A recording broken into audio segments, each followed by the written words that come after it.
Hi friends, welcome to MK cooking channel. இன்னைக்கு நம்ம ஒரு சூப்பரான ஈவினிங் ஸ்நாக்ஸ் தான் செய்ய போறோம். வாங்க எப்படி செய்யுதுன்னு பார்ப்போம். அது பார்த்தீங்கன்னா நம்ம முதல்ல ஒரு 2 பச்சை மிளகா எடுத்துங்க. அது கூடவே கொஞ்சோண்டு கொத்தமல்லி எடுத்துருக்கேன். கொஞ்சோண்டு பார்த்தீங்கன்னா புதினா எடுத்துருக்கேன். அது கூடவே பஜ்ஜி மாவு கொஞ்சம் எடுத்துருக்கேன்.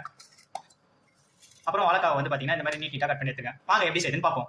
இப்போ நம்ம எடுத்து வச்சது எல்லாத்தையுமே வந்து ஒரு பேஸ்ட் மாதிரி அரைச்சிருக்கோம். கொஞ்சம் தண்ணி ஊற்றி ஒரு பேஸ்ட் மாதிரி அரைச்சிருக்கலாம். இப்போ பஜ்ஜி மாவு எடுத்துருக்கேன். இதுக்கு வந்து தேவையான அளவு உப்பு போட்டுக்கோங்க. அது கூடவே இப்போ நம்ம அரைச்சி வச்சுக்கிட்டு எடுத்து ஊற்றிக்கலாம். இது கூடவே இப்போ நம்ம கொஞ்சம் கொஞ்சமாக தண்ணி ஊற்றி பஜ்ஜி போகிற அளவுக்கு மாவு பசஞ்சு எடுத்துக்கலாம். இந்த அளவுக்கு நல்லா கலந்து எடுத்துக்கோங்க. இப்போ வந்து எண்ணெய் வச்சுக்கோங்க. எண்ணெய் சூடானே நம்ம பஜ்ஜி போட்டு எடுத்துக்கலாம். எண்ணெய் சூடாச்சு. இப்போ நம்ம ஒன்றா பஜ்ஜி மாவில் வந்து டிப் பண்ணி எடுத்து போட்டுக்கலாம்.